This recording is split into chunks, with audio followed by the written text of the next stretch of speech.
이라크 전쟁을 일으켰던 미국의 그 강경파가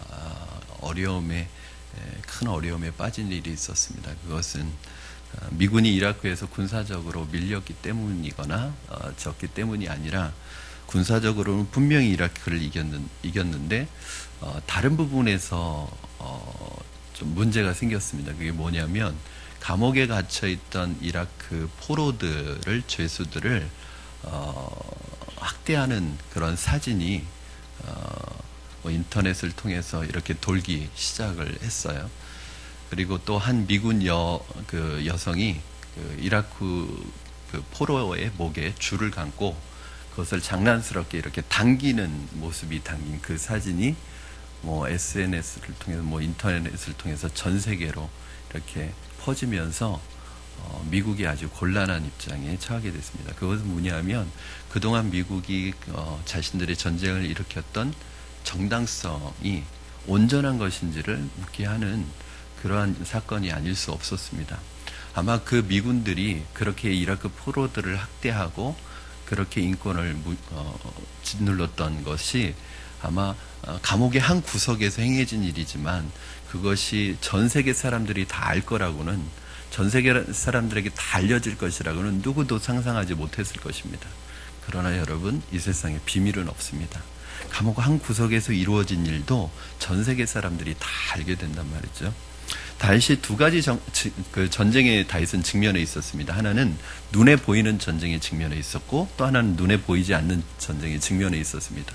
다윗은 지금 눈에 보이는 전쟁에 있어서는 암몬 족속과의 전쟁에서 승리하고 이기고 그동안 수많은 눈에 보이는 전쟁에서는 승승장구를 해왔습니다. 그런데 지금 눈에 보이지 않는 전쟁인 이 정욕과의 싸움에서 다윗이 철저하게 오늘 깨어지는, 그래서 여러분 이 사무엘하 11장은 다윗의 그 인생에서 어떤 면에서 보면 전환점이 되는, 좋은 의미의 전환점이 아니라 이 11장을 계기로 해서 다윗의 이 인생 곡성이 꺾이기 시작합니다. 물론 그 이후에도 회개를 해서 하나님 앞에 쓰임받는 인생이 되었지만 그 이상, 이 사건이 있기 이전만큼은 하나님 앞에 쓰임받지 못하게 됩니다. 다윗은 그동안 정의를 위한 전쟁에서 승리하고 큰 명성을 얻었고 정말 위대한 하나님의 사람이 되었습니다. 하지만 정욕과의 전쟁에서 패배함으로 거짓말쟁이가 되고 간음자가 되고 살인자가 되고 말았습니다. 결국 다윗은 이것 때문에, 이 일 때문에 자신의 자녀에게, 즉 압살롬이 반역을 일으켜서 아버지를 왕의 자리에서 잠시 동안이지만 실각시키게 만드는 그러한 심판의 대가를 받게 됩니다. 여러분, 우리 믿는 사람들이 보이는 전쟁도 중요하지만 이 보이지 않는 전쟁이 우리에게 얼마나 중요한지를 다윗을 보면서 다시 한번 깨닫게 됩니다. 다윗이 군대에서 백전노장입니다. 그렇죠? 나가는 군대마다 다 전쟁마다 승리했던 사람입니다. 그런데 다윗이 그 모든 인생의 어렵고 힘든 문제를 정말 하나님의 은혜로 정말 믿음으로 다 이겼습니다. 그런데 이런 일로 넘어질 거라고 누가 생각했겠습니까? 근데 다윗은 모든 전쟁을 승리로 이끌고 그 많은 고난과 환난을 다 이겨내고 이제 안심하고 긴장감을 푸는 순간 너무나 어처구니 없는 부분에서 말도 안 되는 일로 죄를 범하게 되는데 이것이 그의 인생에 아주 큰 치명적인 실수와 오점으로 남게 된다는 거예요. 여러분, 힘들고 어려울 때 사실은 죄 잘 안 짓습니다. 힘들고 어려울 때는 하나님만 의지하게 돼 있습니다. 그것이 힘들고 어려운 것이 내게 큰 고통이긴 하지만 그 순간에는 하나님을 의지할 수 있습니다. 그런데 고난이 우리 인생의 위기가 아니라 우리 인생의 진짜 위기는 뭐냐면 모든 것이 잘 되어갈 때, 모든 것이 안정되어 갈 때가 우리 진짜 인생의 위기입니다. 고통과 어려움을 통해서 오는 위기는요, 그걸 통해서 내가 더 단단해지고, 물론 양자택일은 있습니다. 고난과 고통이 그 사람에게 다 유익한 건 아닙니다. 만약에 그 고난의 문제를, 고통의 문제를 성경적인 방법으로 잘, 하나님의 방법으로 이겨내지 못하면 그것으로 인해서 폐인될 수도 있지만, 그 고난과 고통의 문제를 하나님을 의지해서 성경적인 방법으로 이겨낸다면 이 사람은 훨씬 더 성숙한 사람이 되고 하나님의 사람이 될 수 있어요. 그래서 저는 고난은 위기라고 보지 않습니다. 기회라고 보고 영적인 축복이라고 봅니다. 그러나 정말 위기는 뭐냐 하면 내 인생이 잘 되어갈 때, 평안할 때가 위기죠. 여러분 고난 가운데 있으시다면 여러분 바로 그것이 여러분의 인생의 기회이고 축복이라는 것을 잊지 마시고 낙심하지 마시고 믿음으로 일어서시기를 바랍니다. 혹시 내 인생에 지금 모든 것이 잘 되어가고 있는 분이 계시다면 그것이 내 인생의 위기라고 생각하시고 하나님 앞에 부르짖으시기를 바랍니다. 자, 오늘 다윗에게 엄청난 치욕을 안겨다주고 전쟁을 일으킨 암몬 족속을 치는데, 이제 지난 시간 2주 전에 봤던 말씀이에요. 암몬 족속과 전쟁이 일어나죠. 암몬 족속에게 사절단을 보냈는데 그 암몬 족속이 다윗의 신하들을 수염을 자르고 옷을 잘라가지고 중동 볼기까지 옷을 잘라가지고 그렇게 아주 치욕스럽게 보냅니다. 그건 뭐냐면 도발을 하는 거거든요. 왕에게. 이것은 왕이 보낸 사신을 그렇게 수치를 주었다는 것은 이거 왕에게 하는 것과 똑같습니다. 이 일로 인해서 참았지만 먼저 암몬 족속이 전쟁을 일으켰어요. 용병을 사가지고 전쟁을 일으켰는데 다윗은 그 암몬과의 전쟁에 직접 나갈 필요도 느끼지 않았습니다. 왜냐하면 감정 때문에 그 전쟁에 자기가 나갈 필요도 없고 그 자기가 직접 참여할 만한 전쟁이라고도 생각지 않았어요. 그래서 요압만 보내고 자기는 성에 있었습니다. 다윗에게는 왜 그런 전략이 있었냐면 사실은 이 암몬 족속과의 전쟁보다도 북쪽에 있는 하닷 에셀과의 싸움이 더 큰 싸움이라는 것을 미리 예측하고 있었어요. 실제로 나중에 더 큰 전쟁이 북쪽에 있는 하닷 에셀의 연합군에 의해서 이루어집니다. 이것까지 잘 방어해요. 이런 걸 보면은 다윗은 눈앞에 있는 것만 보는 게 아니라 멀리 내다볼 줄 아는 전략적으로, 군사적으로, 정치적으로 아주 탁월한 리더였다는 것은 부인할 수 없습니다. 그런데 문제는 바로 이때에 다윗이 전혀 생각하지 못했던 사탄의 시험이 일어나게 되어 있습니다. 그러니까 사탄의 시험은 여러분 전혀 예상하지 못했던 데서 일어납니다. 예상을 할 수 있다면 사실은 넘어가지 않죠. 그래서 영적인 긴장감을 가져야 된다는 거예요. 제가 오는 통로는 두 가지거든요. 여러분의 약점을 공격한다든지, 어떤 사람은 약점을 공격해서 무너뜨립니다. 또 하나는 전혀 예상하지 못했던 부분에서 일어납니다. 다윗은 이성에게 있어서 약점이 있었던 사람은 아니에요. 정말 하나님 앞에 깨끗이 살아왔던 사람입니다. 근데 이 부분에 있어서 갑자기 유혹을 받았던 이유는 여러 가지로 드러나요. 자, 먼저 여러분 1절, 2절 말씀 같이 읽겠습니다. 시작. 그 해가 돌아와 왕들이 출전할 때가 되매 다윗이 요압과 그에게 있는 그의 부하들과 온 이스라엘 군대를 보내니 그들이 암몬 자손을 멸하고 랍바를 에워쌌고 다윗은 예루살렘에 그대로 있더라. 저녁 때에 다윗이 그의 침상에서 일어나 왕궁 옥상에서 거닐다가 그곳에서 보니 한 여인이 목욕을 하는데 심히 아름다워 보이는지라. 다윗이 전혀 예상하지 못했던 부분에서 이런 유혹이 오는 경우는 딱 하나입니다. 뭐냐면 영적인 긴장감이 풀렸을 때. 여러분 지금 보세요. 부하들은 나가서 지금 전쟁을 하고 있죠. 그러면 왕이 직접 참전을 하지 않았지만 사실은 왕이 전쟁터에 나갔어야 옳습니다. 참전은 하지 않았지만 밖에서 전쟁하고 있는 그 부하들의 그 소식을 기다리면서 사실은 굉장히 긴장 상태에 있어야 된단 말이죠. 근데 지금 다윗이 어떻게 했어요? 낮잠을 자고 지금 보니까 침상에서 일어났어요. 뭐 침상에서 일어나는 시간이 중요해요. 아침에 일어났으면 괜찮습니다. 그렇죠?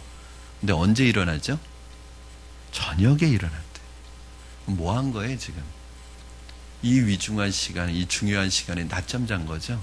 낮잠 잤다는 게 잘못된 게 아니에요. 뭐 낮잠 잘 수도 있어요. 그러나 지금 다윗이 영적으로 긴장감이 풀렸다는 것을 여실히 보여줍니다.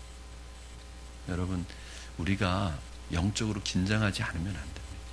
왜냐하면 영적인 긴장감을 푸는 순간에 사탄은요 항상 여러분들을 뭐라고 말씀하세요? 우는 사자와 같이 삼킬 자를 찾고 있대요. 그러니까 사탄은요 여러분이 틈을 보이기만 기다리고 있는 거예요. 틈만 보이면 바로 공격하려고. 근데 우리는 일 하나 잘 됐다고 해서, 어디에서 승리했다고 해서, 뭐 하나 성공했다고 해서, 성공하고 나면 사람들의 특징이 뭐냐면 긴장을 딱 풀어버립니다. 이제 요번에 우리 새생명 축제도 준비하고 있지만 새생명 축제 딱 끝나고 나면 사실은 성도들이 많은 분들이 또 교회를 방문하고 또 등록하는 성도들이 생겨요. 그러면 어떻게 되겠어요? 더 영적으로 활기가 있고 더 사실은 교회에 인도한 것이 중요한 게 아니라 그 성도들이 교회에 정착하는 게 더 중요하잖아요. 교회 안에서 믿음이 자라가는 그때까지 계속 영적 긴장감을 늦추지 말아야 되는데 이제 경험상 한 4년, 올해가 4년째니까 보니까 새생명 축제를 딱 마치고 나면 영적인 긴장감들이 싹 풀려서 그 다음부터 11월 달부터는 영적으로 다운이 되더라고요. 별의별 일이 다 일어났었습니다. 예배도 얼마나 방해받는지 모르고. 그러니까 영적인 긴장감을 늦추면 안 됩니다. 그래서 새생명 축제 끝나고 부흥회 한번 할까요? 여러분 어떤 일이 성공했다고 해서 거기에 교만하지 마시고 자만하지 마시고 영적인 긴장감을 계속 유지해야 합니다. 다윗은 유혹될 만한 모습을 보게 되는데 아주 아름다워 보이는 여인이 목욕을 하고 있는 모습입니다. 지금까지 다윗은 늘 전쟁터만 누벼왔어요. 그러다 보니까 늘 영적 긴장도 있었지만 육체적으로도 굉장히 정신적으로 긴장을 많이 하고 지냈습니다. 제가 여러분들에게 긴장하라는 것은 영적으로 긴장하라는 거지 정신적으로 육체적으로 긴장하라는 말은 아닙니다. 이 사람이 너무 긴장을 하다 보면은 사실은 정서적으로 메마르게 되고 긴장을 많이 하다 보면 사실은 유혹에 약해집니다. 그러니까 영적인 긴장감을 하라는 것이지 육체적으로 정신적으로 너무 긴장해서 스트레스를 받다 보면 오히려 유혹에 약해져요. 유혹을 저항할 능력이 없어져요. 그래서 여러분 너무 몸이나 이 정신적으로 힘들 때는 좀 여행을 하는 것도 좋습니다. 그래서 내가 좀 긴장감을 풀어야 돼요. 정신적인 긴장감을 풀어야 돼요. 영적인 긴장감을 유지하면서. 그리고 지금까지 거의 모든 전쟁을 승리로 이끌었기 때문에 자기도 모르는 사이에 자만심이 생겨나고 있었습니다. 여러분 자만심은 죄에 대해서 둔감하게 만들기 때문에 무섭습니다.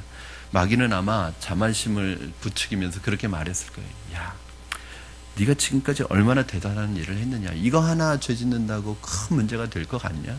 이 정도는 괜찮아. 이런 작은 일쯤은 네가 그동안 해온 일에 비하면 아무것도 아니야. 그러나 한 번 죄를 짓고 나면 여러분 죄의 올무가 우리의 코를 깨서 빠져나가지 못하게 합니다. 사실 다윗이 왕궁 지방에서 목욕하는 여자를 볼 수 있죠. 왜냐하면 눈이 있는데 볼 수는 있잖아요. 그게 죄가 아닙니다. 왜냐하면 또 밧세바도 다윗을 일부러 유혹하려고 거기에서 목욕한 것도 아니에요. 다윗이 일부러 본 것도 아니에요. 거긴 그것까지는 죄가 아닙니다. 그런데 다윗의 죄가 무엇이에요? 그 자리를 피하지 않은 게 죄예요. 여러분 볼 수는 있지만 그 여인에 대해서 알아보게 할 필요는 없잖아요. 알아보게 할 수는 있다고 쳐요. 그런데 알아봤을 때 누구였어요? 그 여인이? 우리아의 아내였단 말이에요. 두 가지 면에서 여기서 끝냈어야 합니다. 왜냐하면 남편이 있는 여자예요. 남편이 있는 여자면 하나님이 이거 막으시는 사인이구나. 스톱했어야죠. 또 하나 그 남편이 누구예요? 자기의 개국 공신 17명 가운데 하나인 충신이었던 우리아란 말이에요.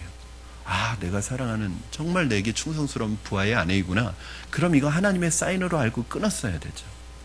근데 다윗은 거기에서 멈추지 않고 그 여인을 데려오게 합니다. 그리고 동침까지 하게 됩니다. 이것이 다윗의 실수예요. 3절 4절 말씀 우리 같이 한번 읽겠습니다. 3절 4절입니다. 시작. 다윗이 사람을 보내 그 여인을 알아보게 하였더니 그가 아뢰되 그는 엘리암의 딸이요 햇사람 우리아의 아내 밧세바가 아니니까 하니 다윗이 전령을 보내어 그 여자를 자기에게로 데려오게 하고 그 여자가 그 부정함을 깨끗하게 하였으므로 더불어 동침함에 그 여자가 자기 집으로 돌아가니라. 아무리 경건한 사람이라고 해도 죄에 대한 호기심은 다 있습니다. 인간은 누구나 죄를 지을 수 있는 죄성을 가지고 있는 인간입니다. 다윗은 그 여자가 어떤 여자인지 알아봤고, 알아보니까 남편이 있는 여자이고 그 남편이 자기 부하로 지금 전쟁터에 나가서 싸우고 있습니다. 그렇다면 일단 남편이 있는 여자라고 하면 그 자체가 다윗으로 하여금 이 악한 욕심을 포기하라는 하나님의 사인이었어요. 무엇 때문에 전쟁터에서 나가서 싸우고 있는 부하의 아내를 만날 필요가 뭐가 있습니까? 이것은 있을 수 없는 일입니다. 그런데 기어코 그 여인을 불러가지고 결국 성적인 죄까지 범하게 됩니다. 오늘 말씀에서 몇 가지 우리가 생각해 봐야 될 게 있습니다. 깨닫게 되는 것이 있습니다. 첫 번째, 물론 다윗의 죄는 우리가 너무 많이 들어서 당연한 거고요. 한번 우리 좀 주변을 살펴봤으면 좋겠습니다. 첫째, 그 주변 사람들이 다윗을 지나치게 믿었다는 거예요. 여러분, 죄를 짓는 사람도 죄에 대한 책임이 있지만 그 주변에 있는 사람들도 똑같이 책임이 있다는 생각을 합니다. 다윗을 너무 믿은 거예요. 다윗이 여인을 데려오겠을 때 아무도 다윗을 의심하지 않았습니다. 왜요?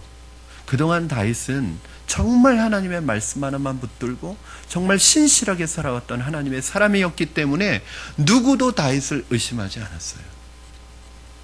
그러나 누구든지 사람을 지나치게 믿는 것은 결국 그 사람이 죄를 지을 수 있는 기회를 주는 것입니다.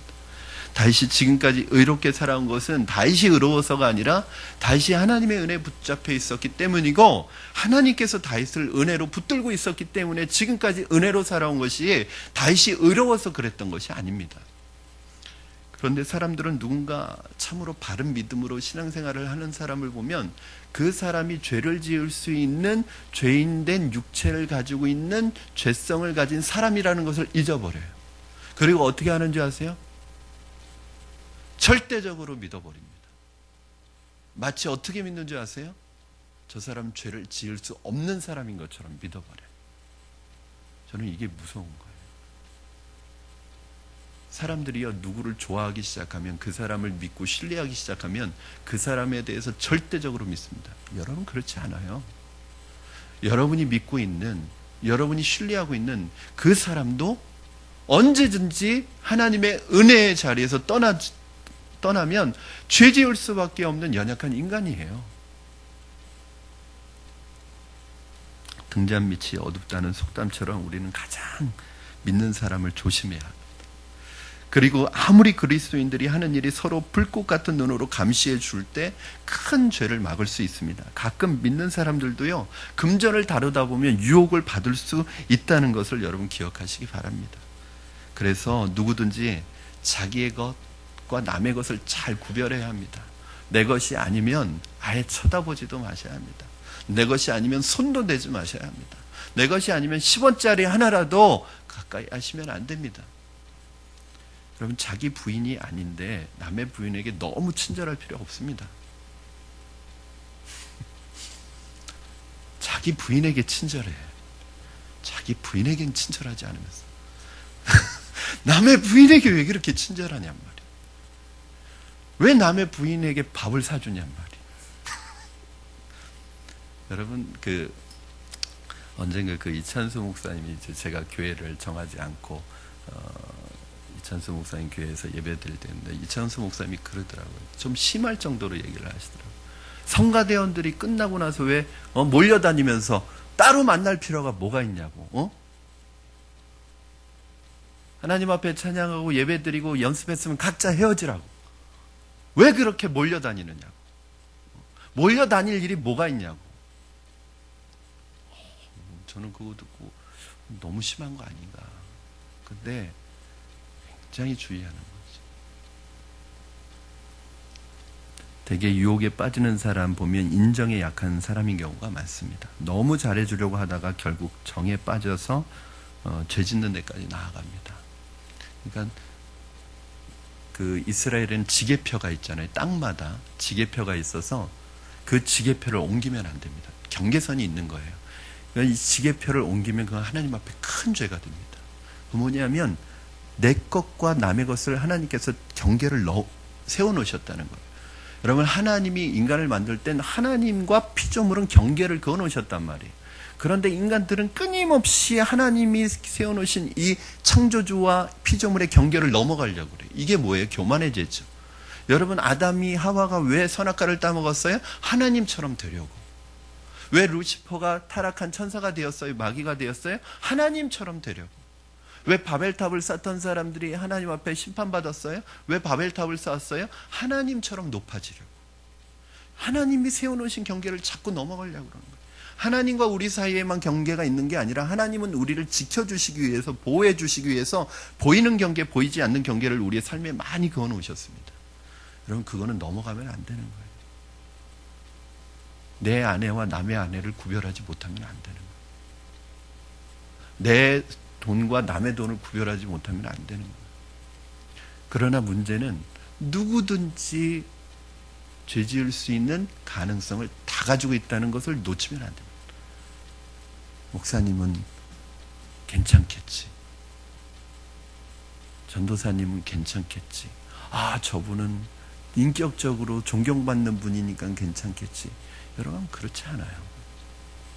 괜찮은 사람이 어디 있습니까? 다 거기서 거기지. 다만 괜찮아 보이는 이유는 하나님의 은혜에 붙잡혀 있기 때문에 괜찮은 거지, 사람이 괜찮은 사람이 어디 있습니까? 어떤 사람은 들켜서 문제인 거고, 괜찮아 보이는 사람은 안 들켰을 뿐이지. 제 말이 너무 심한가요? 또 다른 문제는 밧세바에게 있었습니다. 여러분, 밧세바가 다윗을 싫어하거나 거부했다는 말이 전혀 없었습니다. 만약 아무리 다윗이 범죄하려고 밧세바를 데려왔다고 할지라도 밧세바가 이스라엘의 왕이 이렇게 죄를 지으시면 어떻게 합니까? 나는 당신의 충신인 우리아의 아내입니다. 나는 절대로 이런 일을 용납할 수 없습니다. 만약에 그 자리에서 그렇게 밧세바가 말했다라면 다윗이 그때 딱 정신이 들었을 거예요. 내가 지금 무슨 짓을 하고 있는 거지? 내가 하나님께서 세워주신 이 이스라엘의 목자로 나를 세워주셨는데 내가 도대체 무슨 짓을 하는 거지? 정신이 바짝 들었을 거예요. 하나님의 음성으로 들렸을 거예요. 그런데 밧세바는 왕이 자기의 미모에 빠져서 자기를 좋아해 주는 게 싫지 않았습니다.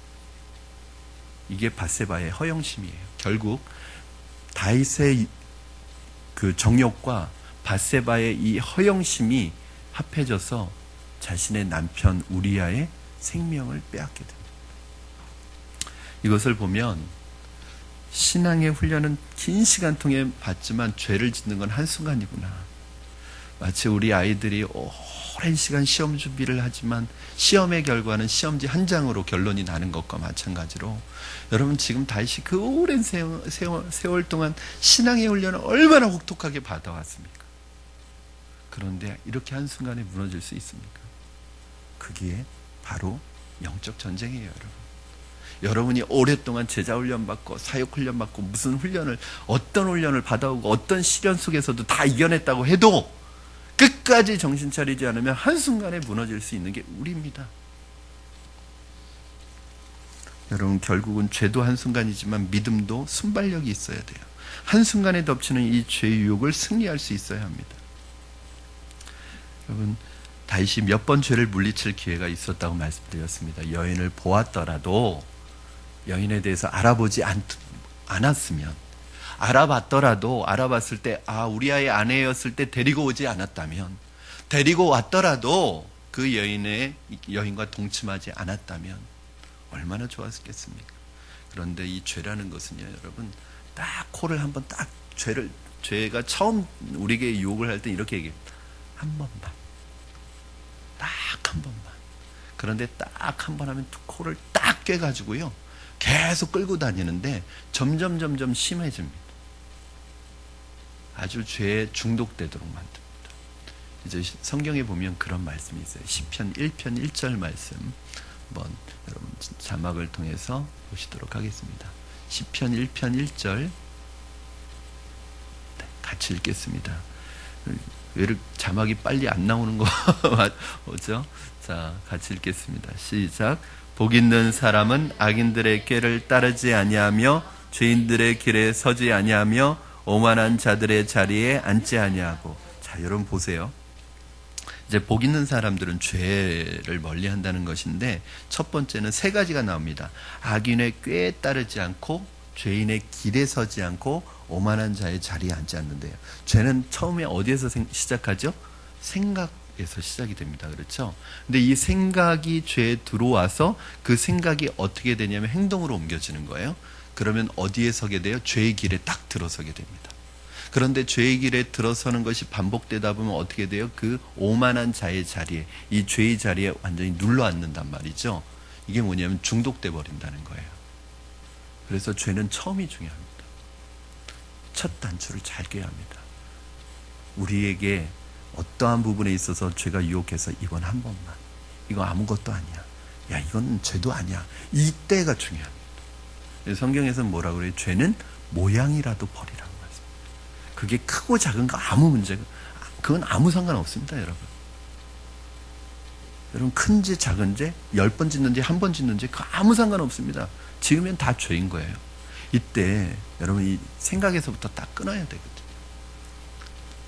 다윗에게 이미 여러 명의 부인이 있었습니다. 그러나 다윗은 그 이미 있는 여러 명의 부인으로 만족하지 못했습니다.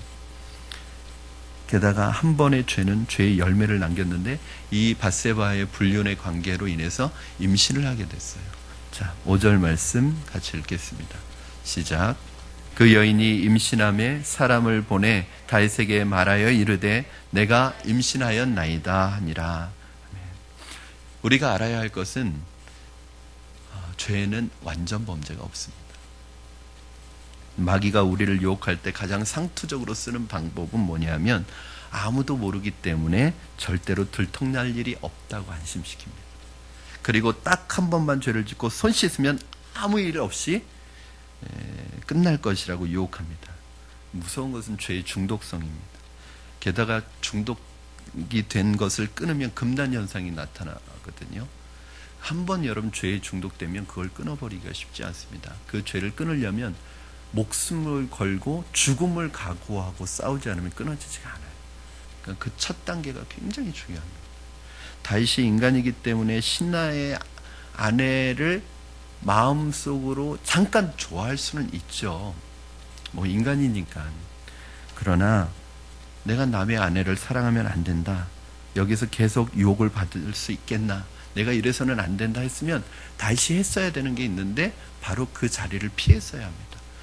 지금 왕으로서 지금 이 자리에서 내가 이루고 있는 게 부하들에게 얼마나 부끄러운 일이에요. 그러면 왕이 나 전쟁터로 나가겠다, 그래서 전쟁터로 나가서 피했으면 아무 문제가 없습니다. 다윗은 밧세바가 이 입을 다물어 주기를 바라고 이제 밧세바만 비밀을 지켜주면 이건 완전 범죄라고 생각을 했을 것입니다. 그러나 하나님도 알고 내가 아는데 어떻게 완전 범죄가 될 수 있겠습니까? 그리스도인들이 죄의 유혹을 느낄 때 반드시 기억해야 할 것은 뭐냐면 완전 범죄는 없으며 언젠가는 사람들에게 알려지게 된다는 거예요. 그것이 알려졌을 때 얼마나 내가 사람들 앞에서 수치를 당하게 돼요. 그 사람의 위치와 영향력에 비례해서 그 수치와 부끄러움은 더해집니다. 여러분 언젠가 미국의 빌 클린턴 대통령이 자신의 비서와 은밀한 관계를 맺다가 그것이 들통나서, 여러분 대통령 중에 그렇게 부끄러운 대통령이 어디 있겠어요? 불륜에 대한 스캔들이 전 세계 사람들이 다 알아버렸어요. 빌 클린턴이 그 여비서와 그런 은밀한 관계를 가질 때 클린턴이 그 이야기가 그렇게 비밀스럽게 가졌던 관계가 전 세계 사람들이 다 알게 될 것이라고 누가 생각했겠어요? 그래서 제가 항상 말씀드립니다. 죄는, 사람들이 죄에 쉽게 빠지는 이유가 뭐예요? 죄의 유혹만 생각해요. 죄가 주는 쾌락만 생각해요. 죄가 주는 즐거움만 생각해요. 여러분 왜 사람들이 죄에 빠져요? 죄가 기쁨이 있는 거예요. 죄에 어떤 즐거움이 있는 거예요. 죄가 고통스러우면 죄에 빠지지 않아요. 죄가 달콤해요. 쾌락이 있어요. 즐거움이 있어요. 그런데 문제는 그 죄의 결과를 생각하지 않는다는 거예요. 만약에 클린턴이 내가 이 죄를 지어서 전 세계 사람들이 나의 부끄러움을 알게 될 것이라고 예상했다면, 결과를 예상했다면 누가 죄를 지을 수 있겠어요? 어떤 찬양 사역자가 내가 이 죄의 불륜의 죄에 빠지게 됐을 때 내 가정이 깨지고 내 그동안 쌓아왔던 하나님 앞에서 쌓았던 그 모든 명성이 은혜가 깨지고 내가 이 그 사역장에서 매장된다는 것을 미리 생각했다면 그 죄에 누가 빠졌겠어요? 근데 죄의 유혹을 받을 때는 죄의 결과가 안 보이고 다 뭐만 보여요? 죄 앞에 그 유혹의 달콤함만 보이는 거예요. 다윗은 밧세바로부터 임신했다는 말을 전달받고서 어떻게 했습니까? 자신의 죄를 회개할 생각은 하지 않고 은폐할 생각을 하게 됩니다. 우선 다윗이 신하의 아내의 불륜의 관계를 가졌다는 것은 이스라엘의 스캔들이에요. 여러분, 다윗은 아마 생각했을 거예요. 이 일로 인해서 이 일이 드러났을 때 나를 존경하는 신하들과 백성들이 얼마나 실망할까? 얼마나 큰 낙심을 하게 될까? 그래서 자신의 죄가 사람들에게 드러나는 게 두려웠을지도 모릅니다. 그러나 여러분, 사람들에게 내 죄가 드러나는 것보다 더 두려운 건 뭔지 아세요? 하나님이 불꽃 같은 눈동자로 우리를 보고 있다는 거예요. 다윗이 만약에 조금만 정신을 차렸다면 사람들에게 드러나서 부끄러운 그 내 모습보다 이 죄가 해결되지 않아서 하나님 앞에서 내가 지금 범죄하고 있는 것에 대한 두렵고 떨리는 마음을 가지고 있었다면 그 자리에서 하나님 앞에 무릎 꿇고 회개했을 거예요. 그런데 다윗은 그 상황에서 급한 불을 먼저 끌려고 생각한 거예요. 그래서 두 가지 단계를 생각하는데, 첫째는 악한 꾀를 생각해냅니다. 뭐냐면 우리아를 불러들이는 거죠. 지금 한참 전쟁터에서 싸우고 있는 이 장군 우리아 장군을 불러들입니다. 무슨 영문인지도 모르고 한참 전쟁 중인 우리아가 일종의 특별 휴가를 받은 거죠. 왕을 찾아뵙고 왕이 너 가서 아내하고 잠자리를 해라. 너 휴가를 보내주겠다. 그동안 싸우느라고 수고했다. 여러분, 사실 개인적으로 보면 얼마나 큰 특혜입니까? 그렇죠? 전쟁터에서 사실은 싸우고 있는 군인이 그 전쟁터에서 나왔을 때 가장 누가 보고 싶겠어요? 당연히 가족이 보고 싶고 아내가 보고 싶을 거 아니에요?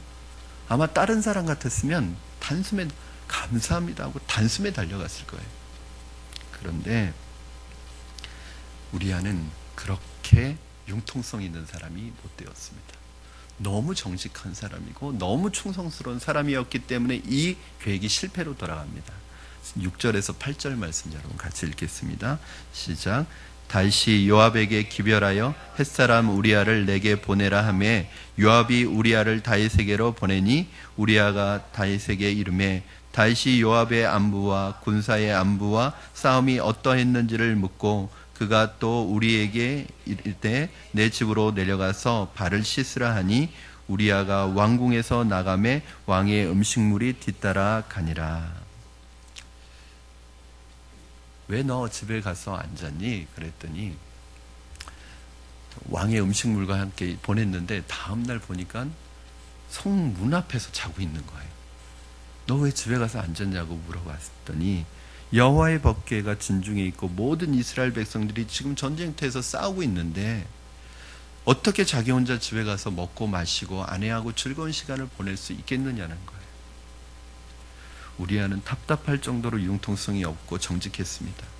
만약 우리아가 조금이라도 융통성이 있고 덜 정직하고 덜 충성스러웠으면 아마 살았을 거예요.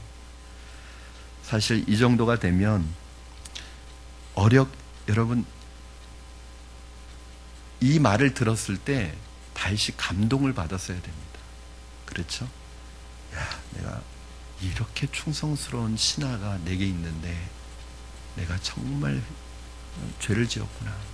어떻게 이런 충성스러운 신하에게 이런 죄를 지었을까? 그리고 아마 철저하게 그 하나님 앞에 무릎 꿇어서 회개할 수 있는 기회가 있었는데 이 계획이 실패로 돌아가자 다윗은 더 악한 꾀를 생각해냅니다. 두 번째 단계, 우리아에게 직접 편지를 써줍니다. 그 편지의 내용은 어떤 내용이에요?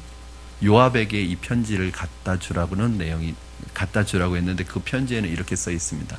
요압 총사령관에게 이 편지를 가져가는 우리아를 가장 전쟁이 치열하게 일어나고 있는 전쟁터에 보내서 싸우게 하다가 너희들은 뒤로 빠져라.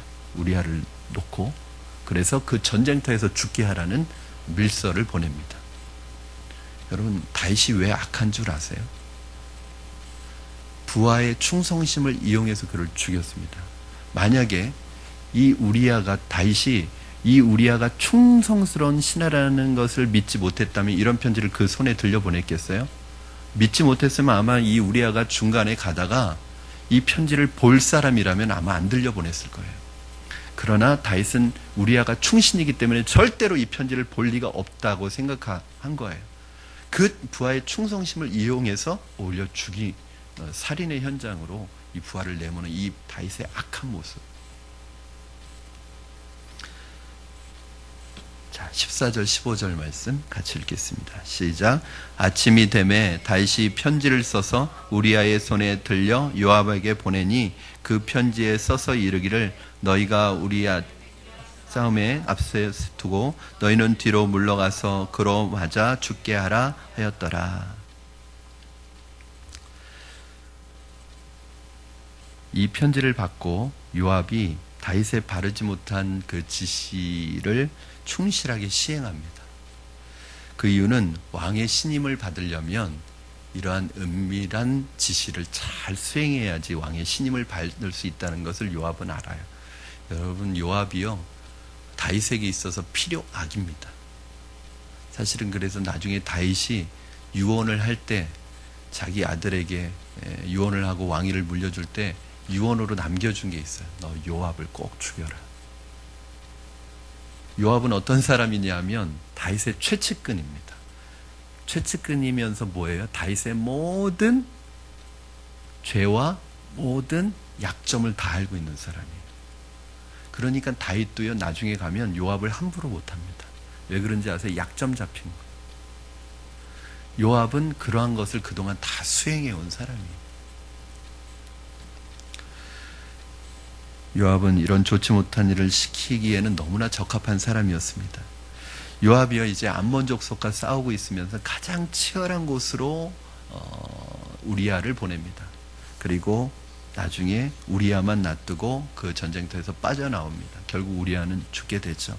왕에게 이제 전쟁 보고를 합니다. 다수의 사람들이 성에 접근했다가 미처 빠져나오지 못해서 죽었습니다 라는 보고를 합니다. 그러면서 이 보고하러 가는 사람에게 이렇게 얘기합니다. 왜냐하면 성에 접근했다가 작전 실패인 거예요. 그러면 누가 문책을 당하냐면 그 전쟁을 지휘한 지휘관이 문책을 당하거든요. 그러니까 이 작전이 실패했다는 것을 보고하면 왕의 문책이 있을 게 뻔하기 때문에 그 보고하는 사람에게 이렇게 전달하도록 합니다. 만약에 왕이 뭐라고 하면 우리아도 죽었다고 얘기해라. 결국 이 전쟁은 우리아를 죽이기 위한 전쟁이었습니다. 이 얘기를 딱 듣고 다윗이 뭐라고 얘기하는 줄 아세요? 25절입니다. 같이 읽겠습니다. 시작. 다윗이 전령에게 이르되 너는 요압에게 이같이 말하기를 이 일로 걱정하지 말라. 칼은 이 사람이나 저 사람이나 삼키느니라. 그 성을 향하여 더욱 힘써 싸워 함락시키라 하여 너는 그를 담대하게 하라 하니라. 아멘. 오히려 잘했다고 위로를 해줍니다. 우리가 놀라게 되는 것은 어떻게 그 하나님의 사람 다윗이 이렇게 타락할 수가 있는가, 순식간에. 여러분, 그러나 바로 이것이 그렇게 많은 시를 쓰고 하나님을 의지하며 살았던 다윗의 모습입니다. 여러분, 이 이야기를 보면서 아니, 다윗이 어떻게 이럴 수 있는가라고 생각하지 마시고 우리가 하나 결심하고 결단해야 될 것이 있는데 그것은 무엇이냐면 우리도 예외가 될 수 없다는 거예요. 여러분, 다윗 같은 믿음의 사람, 이스라엘 백성들이 지금도 존경해서 그들의 이스라엘의 국기에 다윗의 별을 그려놓고 다윗의 후손으로 오실 메시아를 기다리는 그 존경하는 믿음의 사람이 이렇게 무너질 수 있다면, 여러분, 다윗이 어떤 사람이죠? 하나님의 마음에 합한 사람이라고 칭찬을 받았던 그 위대한 믿음의 사람이 이렇게 무너질 수 있다면 저와 여러분은 언제든지 무너질 수 있는 연약한 사람이라는 것을 여러분 잊으시면 안 됩니다. 그렇게 생각하세요. 여러분, 그냥 여러분을 믿지 마세요. 나 자신을 믿지 마세요. 꼭 이성에 대한 문제, 성적인 문제뿐만 아닙니다. 돈에 대한 문제에 있어서도 내가 죄 지을 수 있는 환경을 만들지 마세요. 부끄러운 얘기지만 우리 제자반에서는 다 나누었던 이야기니까. 제 아내를 만나서 1년 동안 교제를 하는데 1년 동안 일주일에 한 번 데이트했으니까 몇 번 만날게요. 52주니까 52번 만난 건 아니고요. 한 40번 정도, 40여 번 정도. 근데 그 만나는 1년 동안 데이트 중에 한 번도 둘만 있어 본 적이 없어요. 무슨 말이냐면, 둘만 있는 은밀한 장소에 있어 본 적이 없습니다. 차 안에 둘이. 다행인 것은 저에게 차가 없었어요, 그때. 그래서 차 안에서 데이트도 안 했어요. 그럼 항상 어디에서 했느냐? 항상 카페에서 했어요. 교회 카페나 항상 사람들이 주위에 있는 데서. 집사람이 결혼 날짜까지 잡아놨어도 집에 혼자 있다고 그러면 절대 안 찾아갔습니다. 저희 집에 저 혼자 있어도 절대 못 오게 했습니다. 어쨌든 둘만 있어 본 적이 없습니다. 왜 그랬느냐? 제가 저를 못 믿겠거든. 여러분, 제가 저를 믿을 수가 없어요. 저는 저를 믿지 않습니다, 지금도. 왜요? 다윗도 무너지는데, 저는 다윗의 발꿈치도 못 따라가는 사람인데, 여기에서 예외가 될 사람이 하나도 없어요. 우리아가 죽고 난 후에 밧세바는 남편을 위해서 애곡합니다. 다윗의 처가 되어서 아들을 낳습니다. 26절, 27절 한번 같이 읽겠습니다. 시작. 우리아의 아내는 그 남편 우리아가 죽었음을 듣고 그의 남편을 위하여 소리내어 우니라. 그 장례를 마침에 다윗이 사람을 보내 그를 왕궁으로 데려오니 그가 그의 아내가 되어 그에게 아들을 낳으니라. 다윗이 행한 그 일이 여호와 보시기에 악하였더라. 여러분, 사람들이 보기에 다윗의 처신은 너무나도 자비로운 것이었습니다. 죽은 신하의 아내를 왕비로 거두어주는 이런 왕이 어디 있습니까? 아마 사람들은 역시 다윗이군. 어떻게 저런 성품과 저런 인품을 가지고 백성들을 다스릴 수 있을까? 오히려 이전보다 더 존경했을 거예요. 그러나 내막은 뭐예요? 내연녀의 남편을 죽이고 내연녀와 공식적으로 함께 살게 된 삼류 스캔들에서나 나올 법한 기사의 주인공이 된 거예요. 사람들은 다윗이 잊고 있는 게 있었습니다. 사람들은 속일 수 있지만 하나님은 속일 수 없다는 것을 다윗은 잊고 있었습니다. 나중에 이제 다음 주에 보겠지만 나단 선지자가 와서 딱 얘기하잖아요. 다윗의 죄를 아무도 모르고 있을 것이라고 생각했는데 나단 선지자가 하나님은 알고 계시니까 와서 죄를 지적할 때 다윗이 마치 번개를 맞은 것 같은 충격을 받습니다. 하나님은 다윗의 소위가 악했다고 말씀하고 있습니다. 우리 27절 마지막 부분에 보시면 이렇게 말씀하고 있어요. 그 장례를 마침에 다윗이 사람을 보내 그를 왕궁으로 데려오니 그가 그의 아내가 되어 그에게 아들을 낳으니라.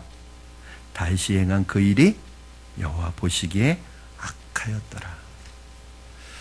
다윗 같은 훌륭한 사람을 한순간에 사망의 구렁텅이로 빠뜨린 것은 눈앞에 있는 보이는 적들이 아니라 바로 보이지 않는 자신의 정욕이었습니다.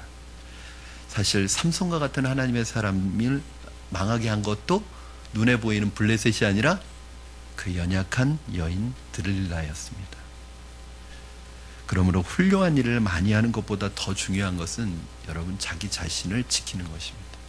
자기에게 오는 유혹을 지키는 것입니다.